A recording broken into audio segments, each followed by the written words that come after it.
हमने अपना chapter 8 adventure of little kids कर लिया था।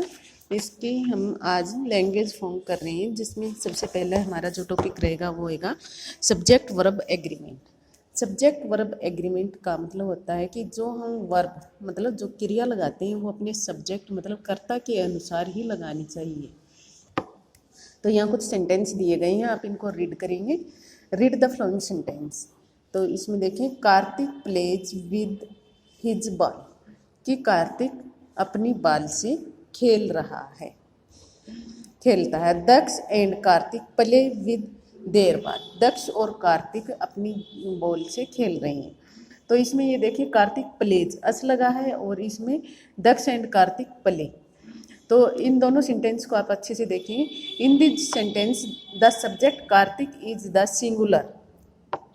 Singular number, so the verb plays is also singular, यानी सिंगुलर के साथ singular.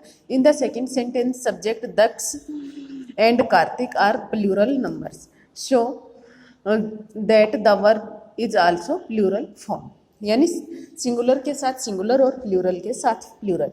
The simple rule of subject verb agreement is that a verb is agree with the subject in person and number, यानी कि एक जो verb होती है वो पर्सन के साथ और नंबर के साथ एग्री होनी चाहिए, यानी कि उसी के अकॉर्डिंग होनी चाहिए। ये देखें, when a noun is followed by S or ES it become plural, while when a verb is followed by S or ES it become singular, यानी कि जब कोई भी जो नाउन होता है उसके साथ एस या ई एस लगा होता है तो वो क्या होएगा, वो सिंगुलर होएगा। लेकिन जब वर्ब के साथ एस या ई एस लगा होता है तो वो सिंगुलर होएगा, और उसके साथ लगा होता है तो नाउन के साथ लगा होता है तो वो प्लूरल होएगा। ये देखिए, नाउन के साथ एस और ई एस प्लूरल, और वर्ब के साथ एस और ई एस लगा हो तो वो सिंगुलर होता है। आगे देखिए,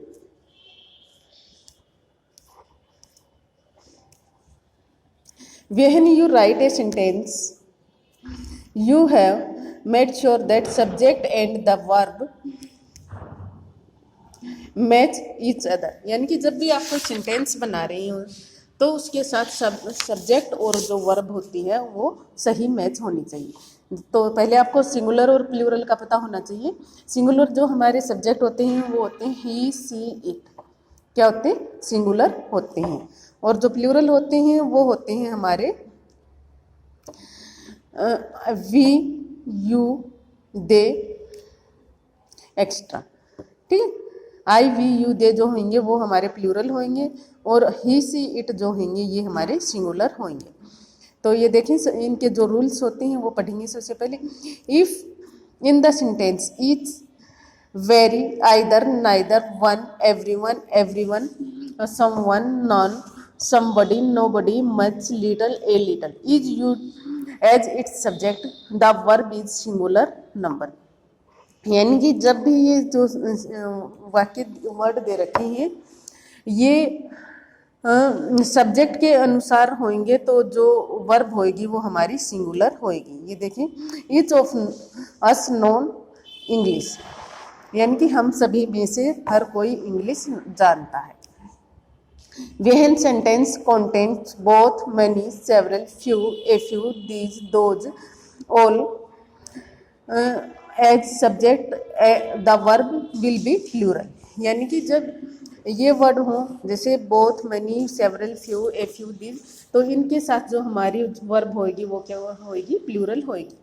तो इसके एग्जाम्पल देखें, both of them are poor, यानी कि वो दोनों गरीब हैं। These are many books, ये बहुत सी किताबें हैं। When the subject of sentence is are joined by as well as long with together with and not like unlike including excluding but except or beside the verb flow by the first subject and used before these word, यानी कि जब ये जो word होते हैं with, not, like, unlike, तो इसमें जो वर्ब होते हैं वो फर्स्ट सब्जेक्ट के जैसे साथ होती है, जैसे Anu as well as, her friends is intelligent, यानी कि अनु और उसके जो फ्रेंड्स हैं वो इंटेलिजेंट है। All the society members expect me were present in the dinner party, सभी सोसाइटी के मेंबर ने मुझे एक्सपेक्ट किया है कि मैं डिनर पार्टी में था। आगे when two or more nouns pronouns यानी subject are joint together by either or neither nor sentence the verb follow by the noun or pronoun, यानी कि जब दो सेंटेंस आपस में जुड़े होते हैं, आइदर के साथ हमेशा और नाइदर के साथ नोर लगता है, तो जो वर्ब जो होती है वो नाउन और प्रोनाउन के साथ लगती है। जैसे neither I nor he is guilty, are you or I to be blame. आगे देखिए, if the subject sentence denote any specific distance time quantity amount or volume then despite the being plural number it follow in the singular verb, यानी कि जब कोई special जो होता है ना टाइम क्वालिटी अमाउंट, तो उनमें क्या होती है कि ये प्लूरल के साथ शुरू होता है और जो वर्ब होती है वो हमेशा सिंगुलर होती है। जैसे 5 mile is not long distance, यानी कि जो 5 मील डिस्टेंस ज़्यादा नहीं है। वैसे तो 5 जो होता है प्लूरल में आ जाता है, यहाँ पर हम क्योंकि ये बोला है ना डिस्टेंस के लिए हम सिंगुलर का ही यूज करते हैं। 2 hours is enough to finish this work, यानी कि इस काम को करने के लिए 2 घंटे काफ़ी है। तो आगे देखें, rule number 6, in the sentence beginning with there is a real subject is placed after the verb, so actually verb are used according to main verb that came after them, यानी कि जब कोई सेंटेंस होता है उसकी जो main verb होती है वो क्या होती है, मेन जो सेंटेंस होता है उसके साथ ही लगती है। जैसे there is an old building, वहाँ पर एक पुरानी बिल्डिंग है। There are 40 students in my class, मेरी क्लास में 40 स्टूडेंट्स हैं।